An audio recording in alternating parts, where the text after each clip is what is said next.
Welcome to Dark Sorcery. I'm Alfredo Martinez, and I have with me once again the one and only Guion Hughes here once again with us. And today we are going to be talking about spellcasting with the tarot.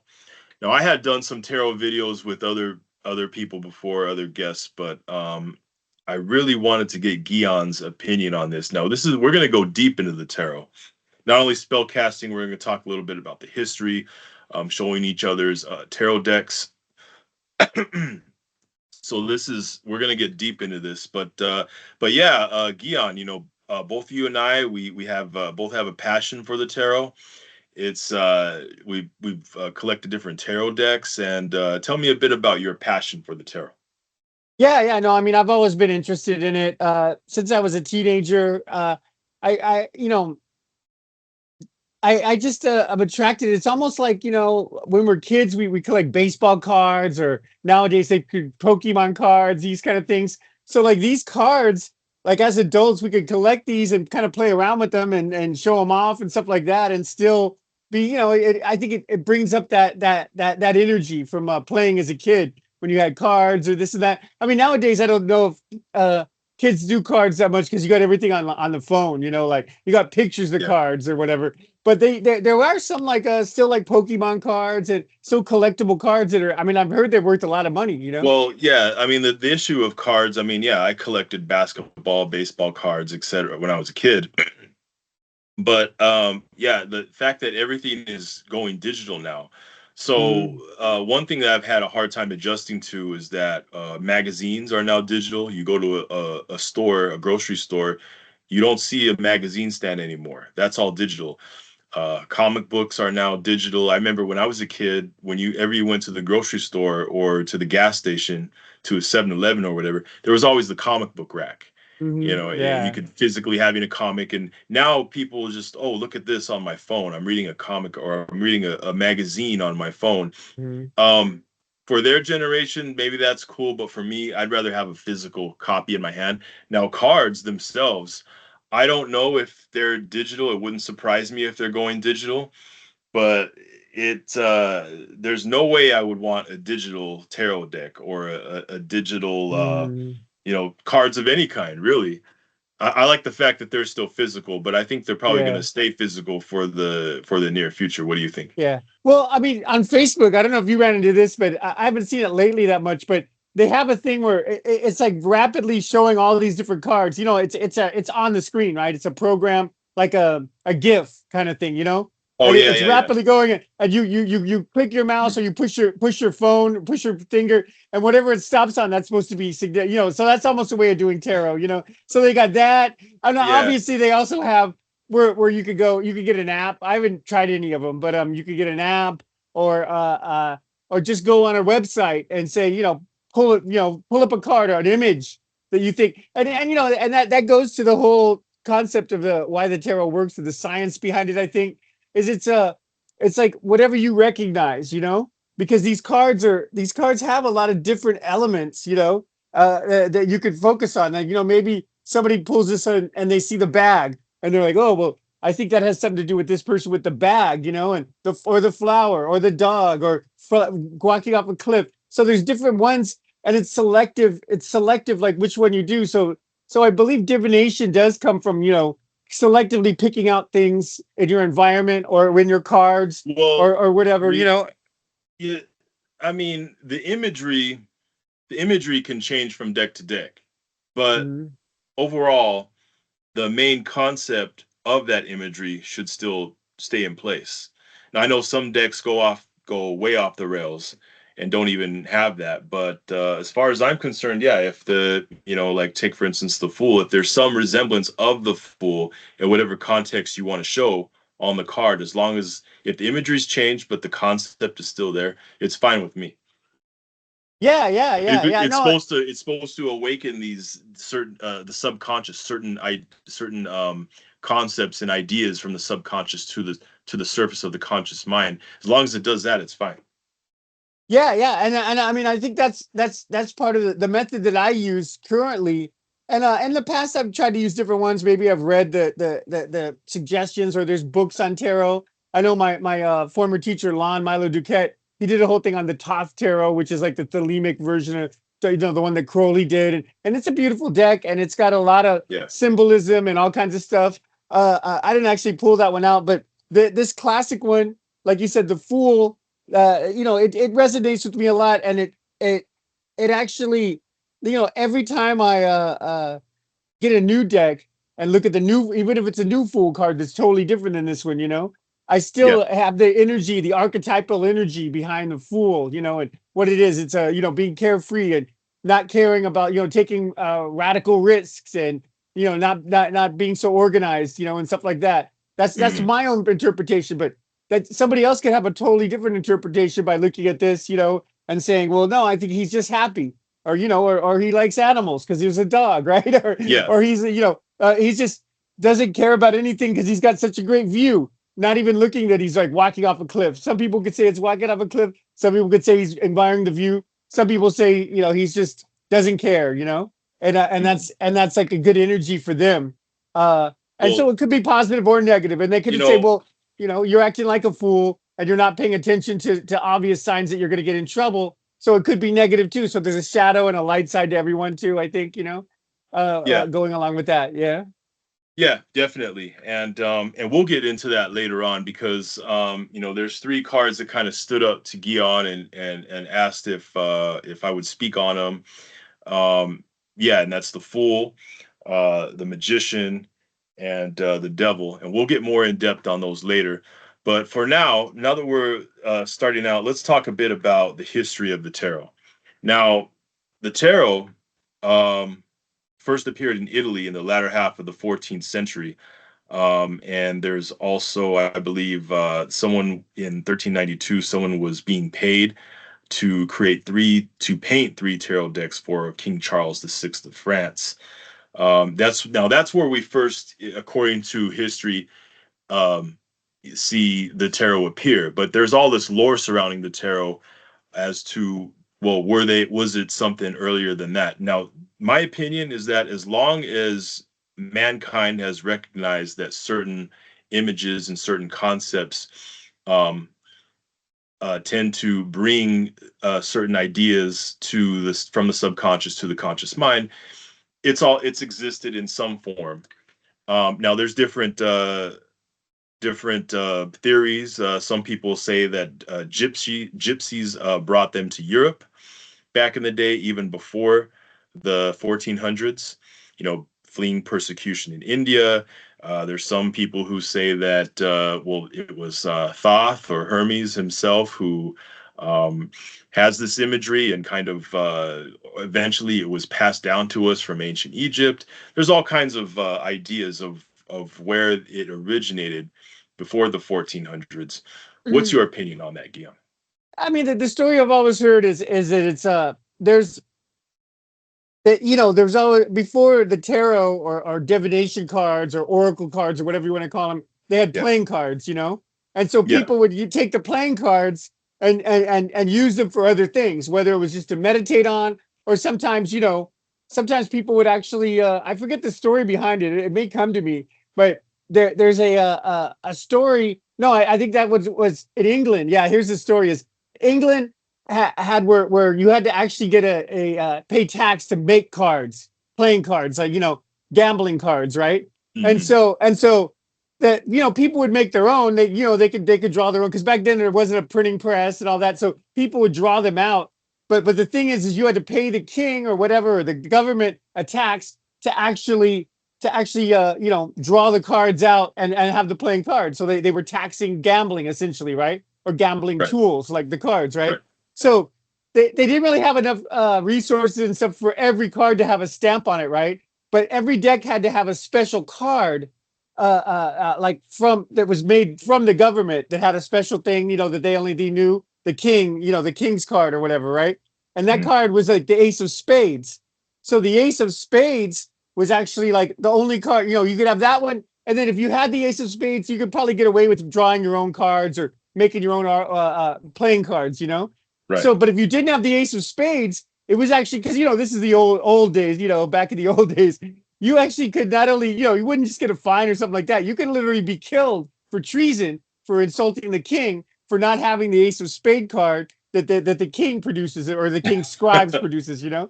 So you could literally get killed for Yeah. that. So that's how that became like the death, you know, because that's like the death card. That was like the death Yeah. card before, you know, and the tarot death card, right? So my Yeah. understanding is that, you know, there was playing cards, and they people believe they probably came from China, like, you know, thousands of years ago or whatever. It could be mahjong, it could be different ones, and then people have always taken these gambling type of cards and used them for oracles, or use them for meditation, or use them Well, for luck, you know, and that's yeah. where eventually it turned into the tarot. Which the tarot, yeah, like you said, you know, it came in, and the tarot is supposed to follow a certain sequence, but there are like several other like decks that are just oracle decks that are just, they don't necessarily have the same sequence, and some of them change radically, like what the sequence is and what they are. Like I mentioned, the Toth Tarot, they you know, there's some things that are totally changed. Some of the numbering's changed because Yeah. you know, the magician who did it, the Aleister Crowley who did it, was like, I see things differently, like metaphysics, you know, like as far as the numerology and the dates, and because Yeah. each card, you know, I mean, each card corresponds to different Well, astrological signs and stuff like that, yeah. you know. Well, I mean, about that, you know, before the tarot was a card game in Mm-hmm. Europe, in Italy and Mm-hmm. France, and then eventually it started to be used for divination, and then when the 19th century came around, Eliphas Levi decided to combine it with the Kabbalah. So what he did was he noticed the 22 major arcana, and then the 22 letters of the Hebrew alphabet, and then you have the 22 pathways connecting the Sephiroth. And he kind of combined them all, and you now gave him these correspondences. And then the late 19th and the early 20th centuries, you have the Order of the Golden Dawn, Order of the Silver Star, Temple of the East. They then took the cards and gave them astrological associations, and then assigned to the major arcana the 12 signs of the zodiac, 10 planets, and then the four suits. Of course, they went ahead and associated them with the four elements. So over time, you have all these extra correspondences added, which in a way, now first of all, I will say that depending on the different orders, some of the correspondences can vary and differ slightly. But as far as I'm concerned, if the basic concepts of the major arcana and the imagery in the tarot deck, if it brings from the subconscious to the conscious what you need to know, the correspondences, when you follow them, I think that they would just kind of fall in place then, you know.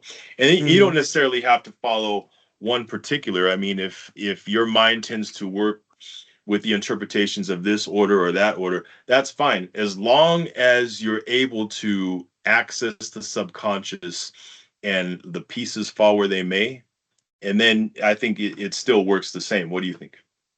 Yeah, for sure. I mean, the correspondences is actually kind of like something that you could look into, like even more in depthly. You know, where the you know, just looking at these, looking at some of these cards, you know, just whatever pops out to you, imagery, and that just triggers the subconscious and things like that. If you want to Yeah. go farther, and like you said, like spell casting, or heavy divination, doing a advanced reading on somebody, you could read into these things even more, you know, to see what the correspondences are, which, you know, what's the planets, there's energies, there's all Yeah. this stuff behind that. And each card, even though it's just, you know, paper and the writings on the paper, it's talismanic magic, you know. I mean, that's what a talisman Yeah. is, you know. I Yeah. mean, this is, if you say like, well, you know, this stuff isn't as powerful, you know, it's just a paper, right? So I mean, money is just paper, right? So I mean, you know, like a dollar bill is just paper. And how many people Well, get, you know, do crazy divination things is and about get hurt over that, you know? divination is about accessing the subconscious mind. Now, if you want to use tarot, that's your thing, but there's so many methods of divination.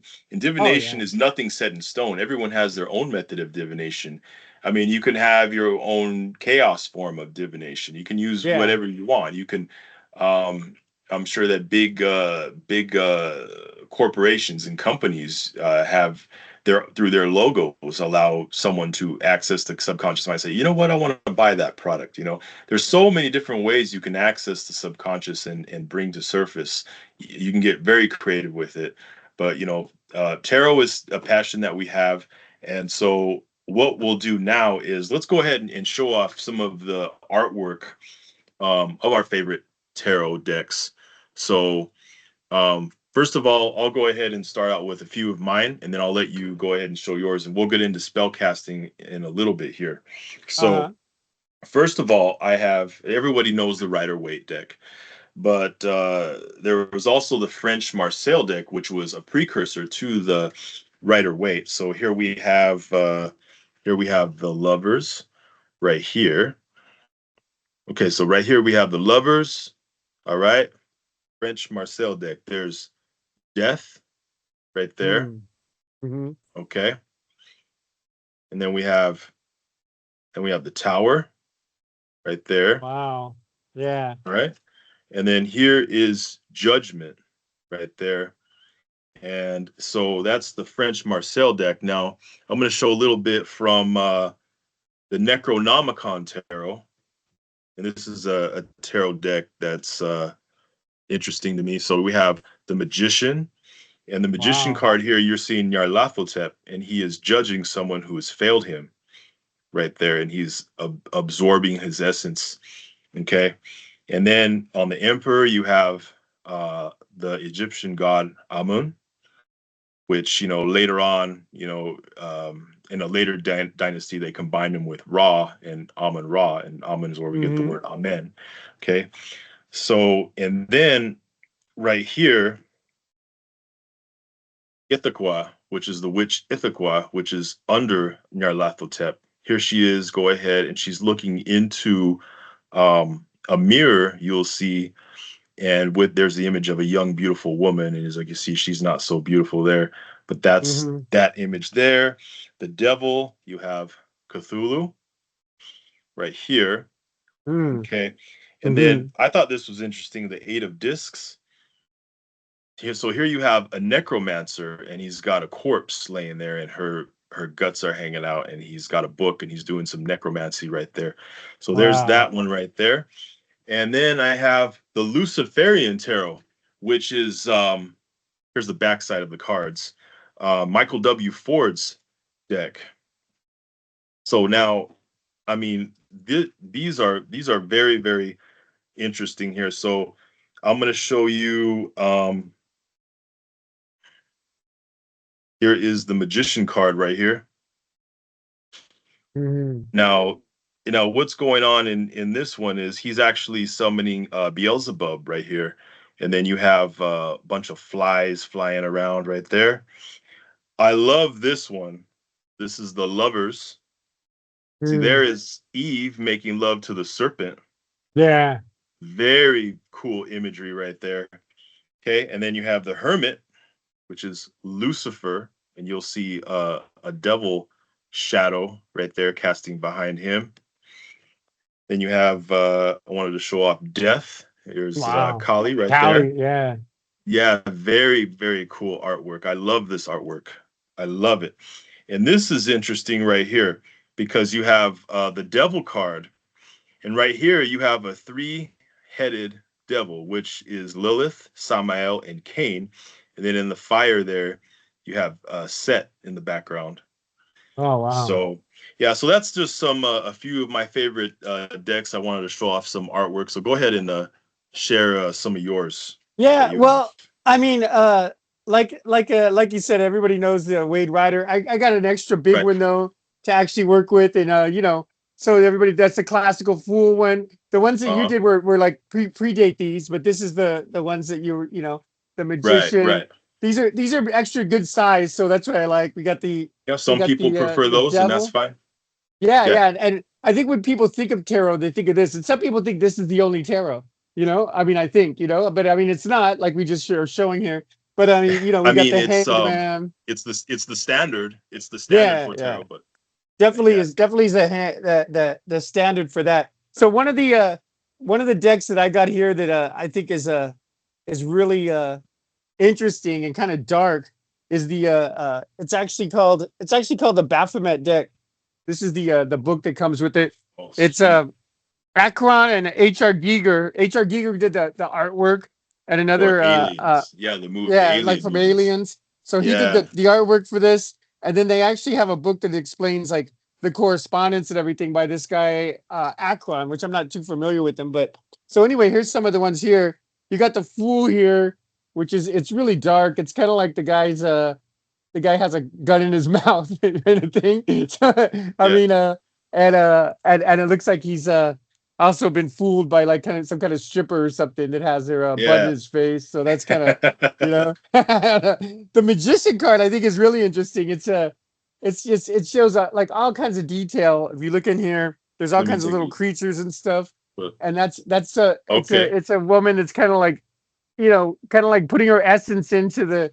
I think the magician is actually like down here, and this is just like the power that he's getting from this goddess type figure. It's really Right. really interesting. The backs of these are pretty cool too. It's I guess that's a certain style they call biomechanic. I think for It's the really cool.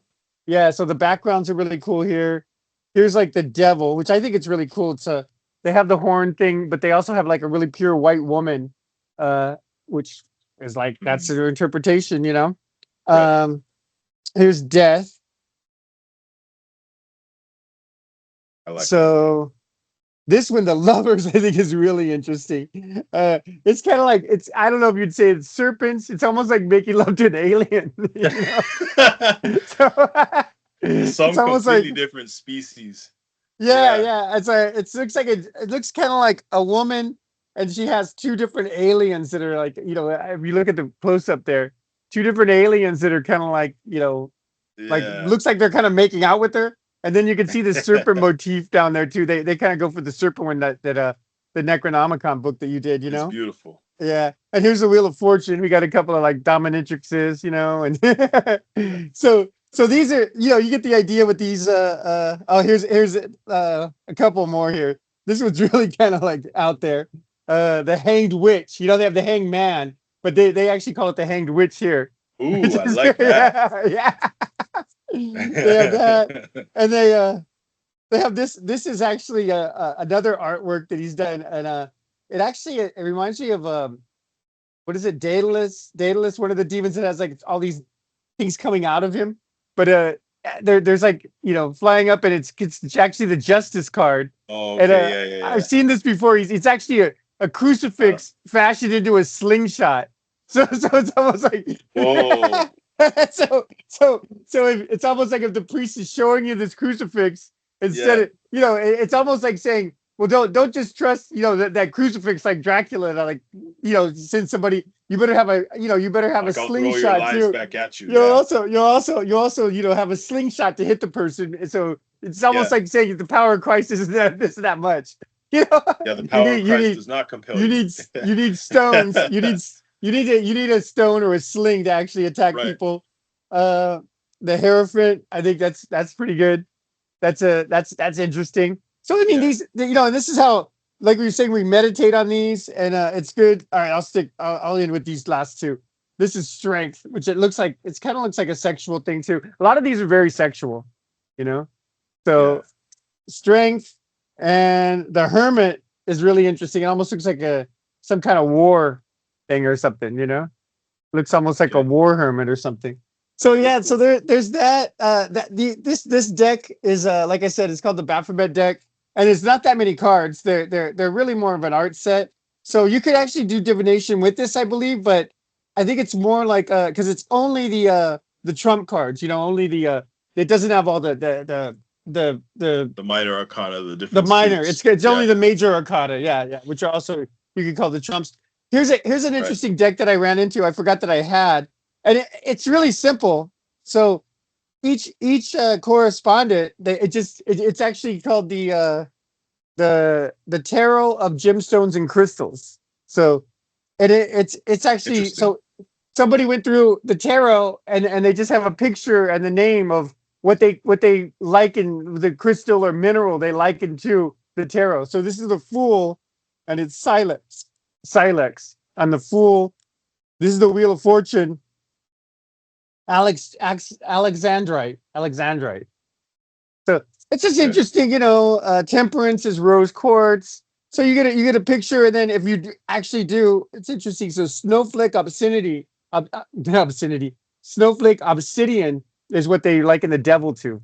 It's just interesting. And then if you do actually have these crystals, you could if you want to go, if it feels right or whatever, you could bring those out while you're meditating on the card, or it just adds another layer into it. So the last deck I wanted to go over a little, and I don't even want to talk about it too much. It's just these are just made for meditation, and the actual like sayings on them are somewhat different, but a lot of them are very different than the actual tarot. So this is the Magician. This is actually called the Sinister Tarot. So it's really hard to get to come the by these. Yeah. tarot. Yeah. So I it's a have been Sinister looking Tarot. for that I mean, back in the day, I looked for a long time, but I just kind of gave up because I couldn't find one. But I love the imagery So on that. here's the imagery on it. So here we got the Magician. That's and these are a lot of these are just. It's like it's not like over the top. Things like that. It just looks like a peasant woman or something like that. It's really interesting. Here's this one. It's called Change, which I don't even think there's a change card in the actual tarot. But Change, it's got a woman with a weird baby there. It looks like almost like, I don't know if it's a deceased baby or it's really these are really really kind of this one's interesting. And this one is actually called Umfer, which I'm not sure. This is actually printed in Russia, so I don't know if some of these are in Russian. But here we got the Star. Interesting. I mean, a lot of these are just women staring off into space, which is kind of interesting. Here's one that's a little different. It's called the Sun, but it's at night, and it's got like a white rose. So that's different than you usually see the sun represented in the tarot, Yeah. But it is called the Sun. And let's see, I'll end here with let me get a couple more. This is the High Priestess. Really interesting. And this one is called Azoph. Azoph. It's very interesting, very look at so that's that's very, very kind of scary. The one card from that deck that I really like is the Lover's card. It's got yeah. I've seen that one. I'll see if I can find that one. This is one. It's just called Weird, like weird, like like the old spelling of weird. Word from the Nordic. The Nordic thing of from the Nordics, from the Norse people. The Eon. I'll see if I can find the Lover's card in here, but word from the runes. And they don't have a fool. They actually call it physics, which is that's the I love zero. Every card in that deck. I know and look at how they do death is really interesting. It's almost like there's this Sphinx character. I mean, they don't use it. I mean, it's just like you got to like look into it. It's almost like it's even super cerebral. You got to look into it and see what's going on. And here's one called War. Yeah, all these are great. It's great art, and it really gets things going. This is the Master, really, really evil looking guy. It almost looks like Aleister Crowley or something. Yeah. Oh, here we go. Here's the Lovers, and then I'll end it with that because I mean I could go on forever with these. These are just great. The Lovers, yeah, that's a beautiful. So there's that, and each one of these is like kind of going down a rabbit hole, especially if you know the occult like me and you. If you're kind of adept, like me and you, you get a new deck and just meditate on it and that's how I do it with my chaos magic method. You just meditate on it, see what things come up for you, and then later if you want to read what other people say online or what the card that comes with it says online or whatever. But I like to just use my own intuition and it's used for different things too. Like you said, you can use it for spell casting. You can use it for processing the past. You can use it for divining the future. You could use it for just trying to bring the energies of these things into your life, And this is actually a card from a they call it it's an oracle deck, not necessarily the tarot, but this is like the trickster card from the it's a deck that Carolyn Mize did for archetype deck. It's a bunch of archetypes. So that's an interesting way that they go to. A lot of the chaos magic, they go into Jung and the archetypes and they do like they just call these archetypes instead of like Well, following yeah, the you old can get thing. so creative with it, and that's one thing that that draws to a lot of people. Now, you mentioned about meditating. Um, I'm going to say a little bit about how I use the tarot in spell casting. So basically, setting up the altar, what you'll do, like let's say if you wanted to, use the magician card, you can go ahead and all the correspondences to the magician card, you can like take for instance the magician has to do with the planet Mercury. Okay, so you can go ahead and carve the symbol of Mercury in the candle.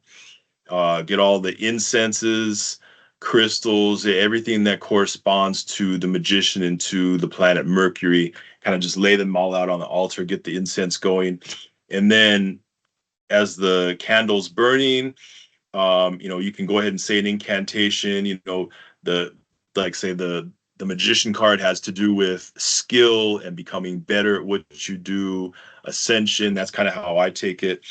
Um, and so you just kind of look at the card, say an incantation of what you want, and just look at the card and just stare at the card. Okay, and then just stare at that for a while. You can close your eyes and kind of visualize yourself in the card, moving around, and just let your imagination go as wild as you want.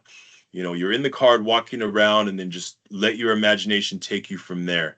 And then the thing is, you can use that to raise the energy that you're going to throw out into the ether. Use that to raise the energy through you guide that energy. As your imagination is going, you just guide that energy wherever you want it, let it raise, and then you can just push that out into the flame and set your intention out, and let the candle burn down. But yeah, I mean, like take for instance, instead in the magician, let's say you wanted to use strength. Okay, well, Leo, the constellation of Leo is associated with that. So you can carve the symbol of Leo. And the thing is about the tarot is when they were assigned correspondences, some of them were assigned planets and some of them were assigned certain signs of the zodiac. So keep that in mind, everyone who's watching. So, or the death card, Scorpio, you can carve Scorpio, the devil, Capricorn, the sun, etc., etc. So, and another thing that you can do is you can lay out your cards and you can use your pendulum, ask your pendulum the question, and the pendulum will swing in the direction of what card the answer is. So you can do that. Okay. Same thing with dowsing rods. If you have some dowsing rods, you can just take one of the rods, lay your cards out, and then you can just speak to the rod and ask it a question, and it will move by itself and point to the card that the answer is. So that's some methods of divination and spell casting that I like to use using the tarot. Now I'd like to hear I understand you have a chaos method of using the tarot. Yeah, well, for me, chaos magic and the chaos method is always very individualized, So I like to just meditate on the card, like you said, you could do whatever technique you want. If you want to envision the card moving, you want to envision yourself inside the card. You want to just think about other things in your life that have to do with the different things you see in the card, and Right. and if you want to do these at random, or if you want to because I mean, there's so much different imagery in these. Like, for example, here's like the sun card. There's so much different stuff going on here. Whatever you focus on, that's accessing your subconscious. So meditating and thinking what it means for you, and then the sun can mean a lot of things for other people. I mean, a lot of from a thelemic perspective, the sun is actually the closest thing scientifically we could get to a god, understanding what a god is, And I mean, you can understand that there could be, in a lot of ways, the sun did create human life, more than you could prove any kind of like god from any culture did, or or whatever, Right. right? Because the sun, it has its own like a radiation language kind of thing, I would say, for lack of a better word. And this radiation, messes with this planet and other planets around it. And eventually, something comes up like us. And then that sun, maybe that sun created us so we could see it, so we can see itself kind of thing, I mean, so there's all kinds of things in this, in this, or maybe people want to say like, well, concentrate on the child riding a horse. I mean, that's where they're coming from, Oh, I just saw the other day, I saw like a child. Maybe I'm going to get, if you're talking to a woman, you're going to get pregnant, or maybe there's going to be a child in your life, something like that. There's all kinds of things where this could come, or a horse, maybe you're going to go horseback riding. So that's how people do. They access the subconscious by doing that. And that's just like a simple reading, I would call it. A more in-depth reading, I would say, is when people look at this and just, and like I said, there's like really the three main things is you can process the past and bring up past memories of what's going on with the tarot. You could want to try to manifest your present, or what's going to be soon to be your present, by doing the spell casting, right? And then the trying to see the future, like what you should do would be divination. So trying to say like, well, trying to access your mind. I think a lot of it too is the reader, the seer that's working with these cards needs to come in with an intention also, and that's important. Which and people think for chaos magic you don't have to have it. I mean, you don't have to do anything, of course. These are just like general guidelines. You have an intention. Are you wanting? You're time traveling here, and you're manifesting, or you're time traveling, right? Those are the two kind of big options, right? Going in the past, trying to, because I mean, these do bring a lot of memories up for people, and stuff like that. And so it is a media, it's an old media that brings up memories. Nowadays, like this stuff is like you said, going away, because there is stuff online, and it's not necessarily like having an actual tarot online, but just watching a movie online, or watching a video, or watching a short. You're like, oh well, that triggers all this stuff in my head. So that's replacing tarot and different things. I mean, tarot is back when people didn't have TV, even, right? They didn't have any of this stuff. They didn't have the internet. They didn't have any kind of images, So the thing about all that is, I think it all depends on perspective, because when television first came out, all the older people just thought it was ridiculous. Why? If you could go outside and spend your day outside, why would you want to sit inside and stare at a box all day? They thought it was stupid.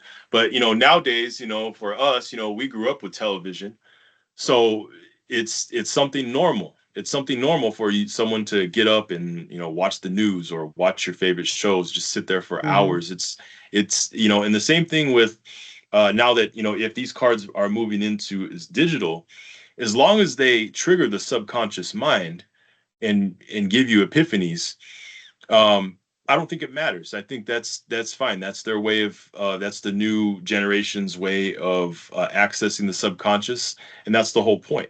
Whereas for us, who grew up with physical cards, physical magazines, we have our own way of doing it. They can call us old fashioned, but it's what works for us. And thing about magic and spirituality is it's all what works for you. Your method of reading tarot or doing divination, you can't say that it works for everybody. Just like when you cast a spell, if you buy a spell book, that spell book, the way that it says to do the spells, it's not going to work for everybody. Magic, everyone eventually has their own magic and their own way of doing things. So that's my opinion. And I think that's, for me, that's what chaos magic is coming up with your own way. And everybody does come up with their own way. I think the difference between, just traditional things and chaos magic is, I think everybody does eventually process things and come up with their own way. And that is like, everything is chaos, or everything's a superposition, like anything could happen before we actually process stuff. And then we get the results, or whatever we're trying to get. We process with, there's chaos, there's superposition, there's anything could happen. And then there's awareness and will and intention from the magician, and then we get the results. It could be positive or negative. If it's bad results, then probably go back and process differently, or get different input, different perception of the input of what you pick out of the chaos that you come up with.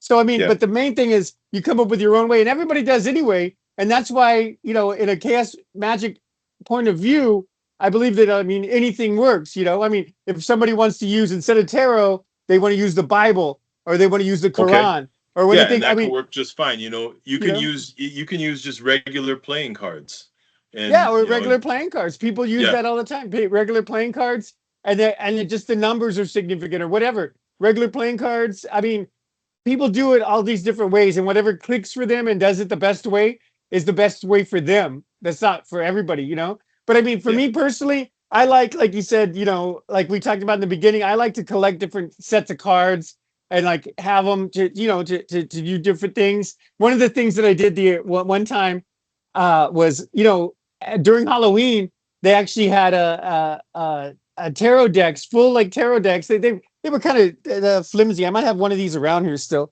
Oh yeah, they're right, not that bad. So here's actually one of the cards that they had. So they had full on tarot decks uh um at the Halloween store, you know, like they have like spirit, you know, I don't know if they have yeah, that in where you're from. yeah, Do you know spirit yeah. They during do, they Halloween? They do. have this big mega store. Yeah, So that you would go, you had to actually go up and ask. You're like, hey, do you have tarot cards? Because people use it for props for their Halloween costume or whatever, you know. And then we're yeah, like for $2.99, you would get, and you know, this is the Wade Rider or whatever, you know. So for right, two right, ninety yeah, nine, you can get a Wade Rider deck. And so for that, you know, it's really easy to have, and you don't have to worry about your official deck or anything. And you can just like throw them all over the place in your room or whatever, you know, for fun. Or if you want to be like chaotic, throw them on the floor. And then yeah. whatever comes up, like when you slip on or you drop something on it or whatever, you know, you're constantly surrounded by an oracle, you know, which you know, there's actually Lon did a book actually called Everyday Oracles, and he talked about how TV and, you know, changing the channel on the TV or looking at a magazine, thumbing through any kind of book, not just the Bible or Quran or a holy book, but a magazine or a novel, and just finding words from there. You know, that's a divination technique. You know, Well, and so anything is an oftentimes, oracle. Anything could be I an mean, oracle or an omen. You know. oftentimes, the spirit world will send you signs depending on, like, say, if you're doing certain divination or you're asking a question. You know, of course, divination, certain cards will just pop out or fall out. Or you might hear something and that might pertain to the card that you're looking for. I know that there was one time where I had I was getting ready for to do a spell, and I had there was one step that I had some questions. I had some questions. What should I do here? What should I do here to complete this spell? And I'm not at my home. I'm somewhere out in public, and all of a sudden I start smelling like something's burning, and I'm looking around where I'm at. There's no fire, but it smells like something's burning, and that was the spirit world's way of telling me, your item, burn it.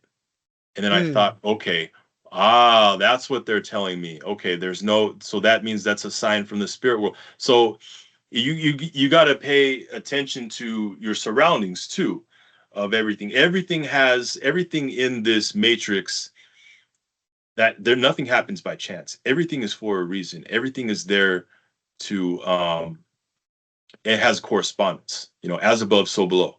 Everything Hmm. has a correspondence.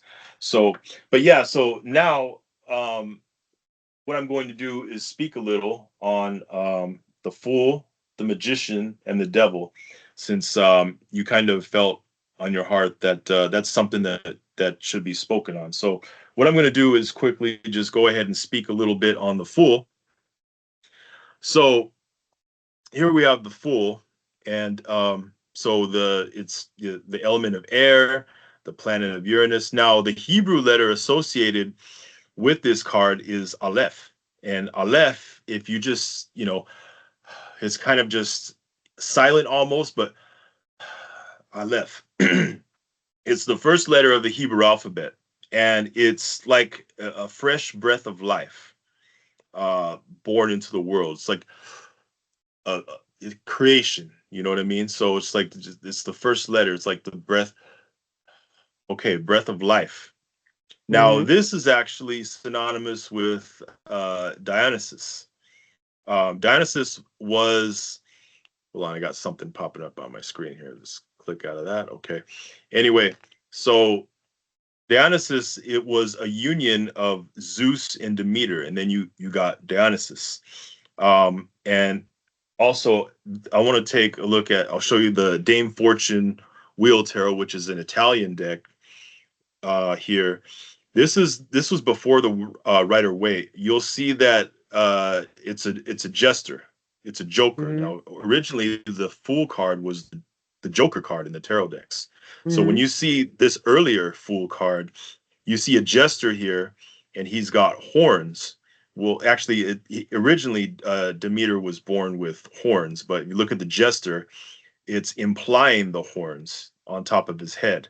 And you'll see instead of the sun, you'll see a moon here, which is in Spanish, it's Luna, which is actually where we get the word lunatic. Mm-hmm. So, and I'm pretty sure, we all know the fool, starting out, very naive, etc., etc. Okay, so now let's move on to the magician here.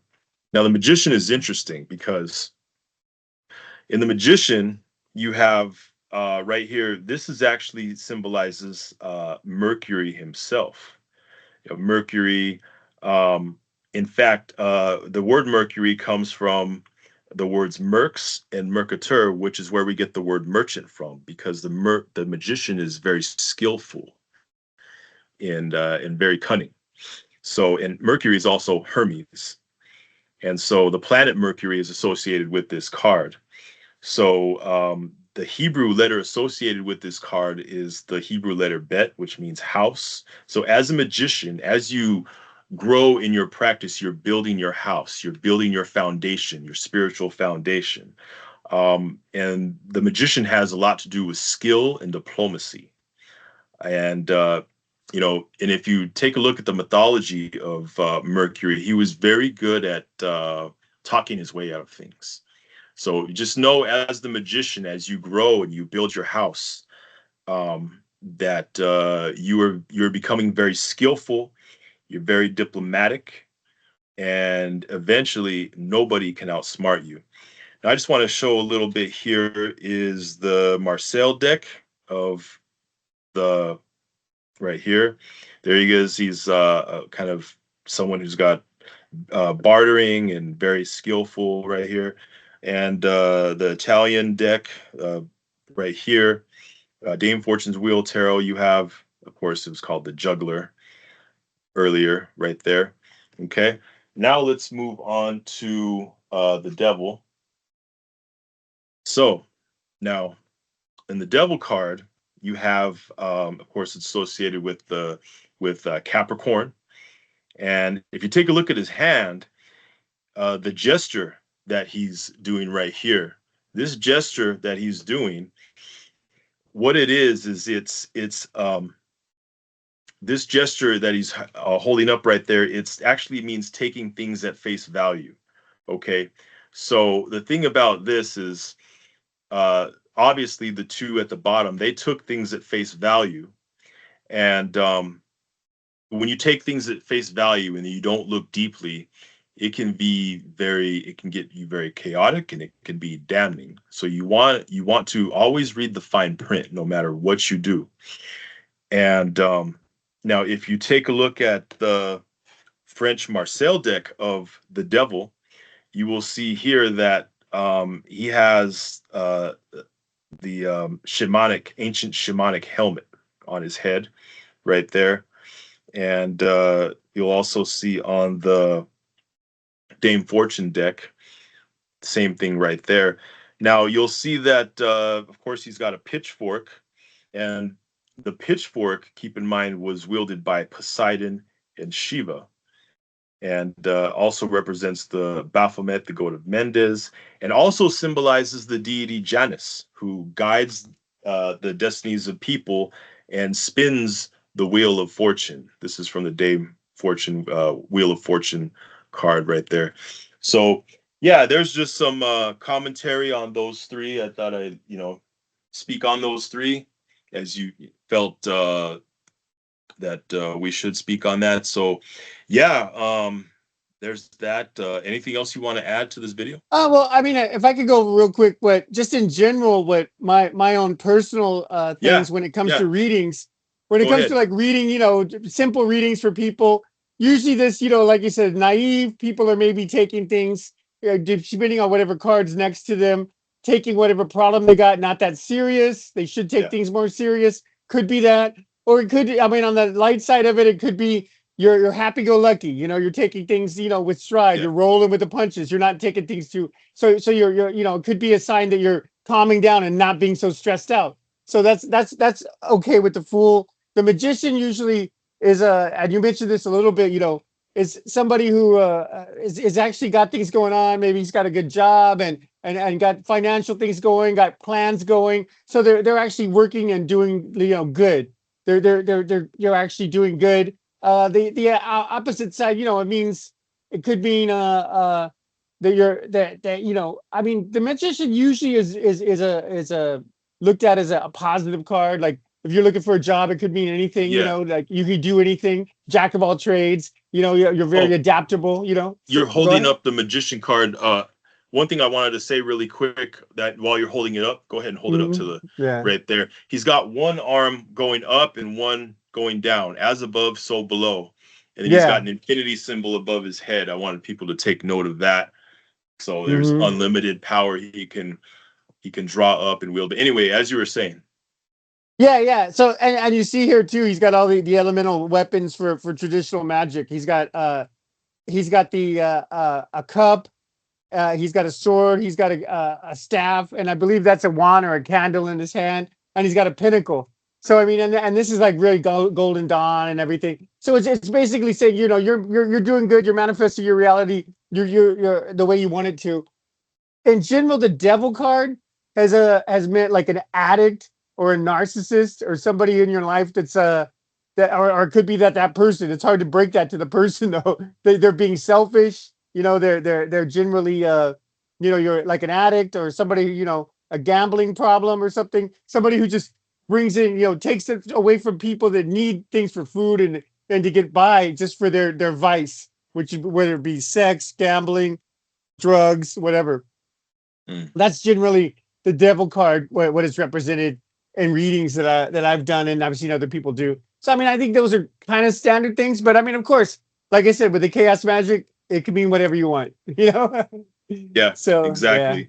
Yeah, hmm one thing I wanted to add about, when I was speaking about spellcasting, whether you want to bring blessings or you want to curse somebody, you can go ahead and do that with the tarot.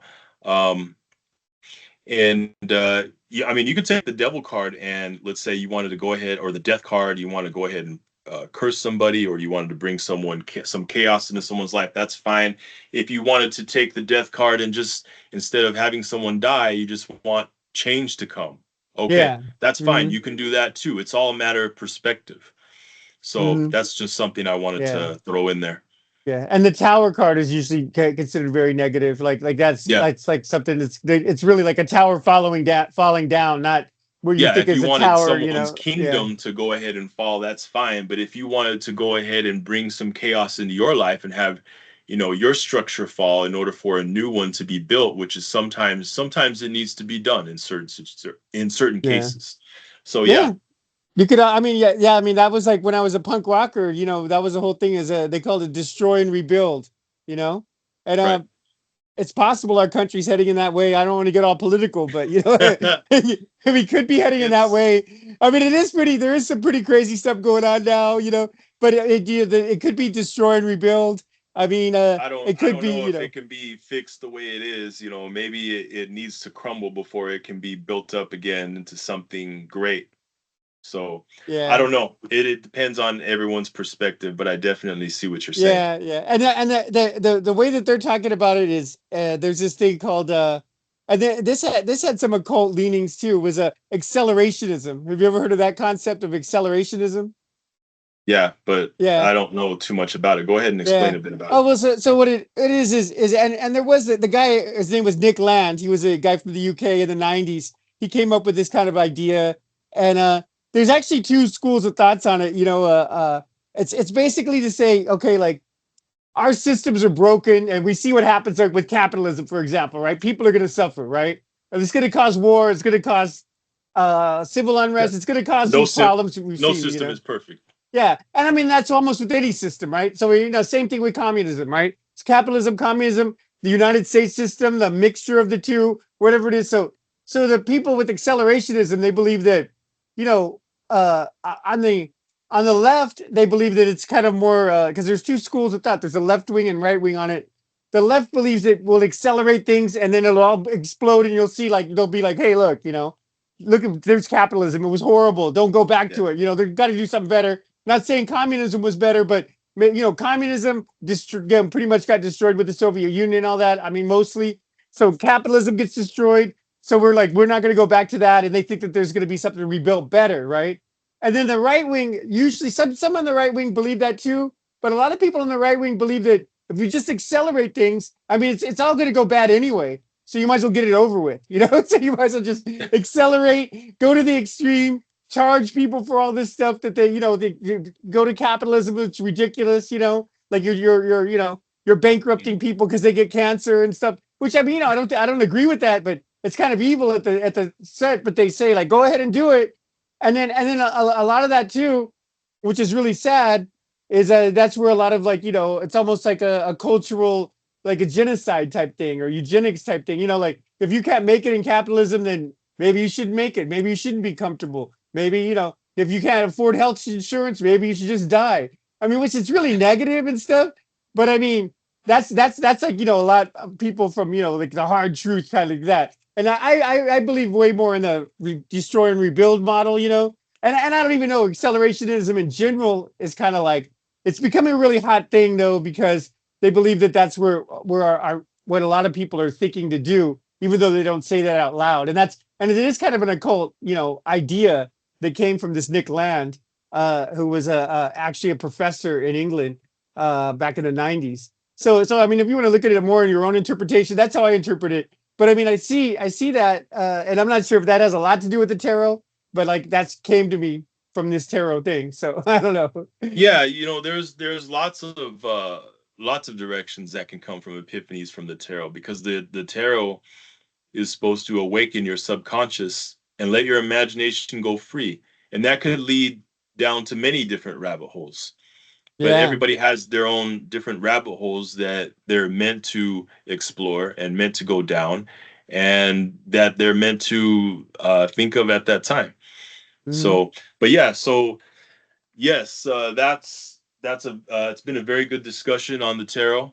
I think we pretty much covered everything we wanted to in this video, and everyone, first of all, you can check out Dark Sorcery on all our different platforms. Make sure you check us out on X. We're on there. So that's starting to grow. I like to use X. So go ahead and everyone check that out there. That's growing. And also, you can check out Guion's social media platforms. All those links will be below in the video description. And everyone who's watching, make sure you like and subscribe to Dark Sorcery.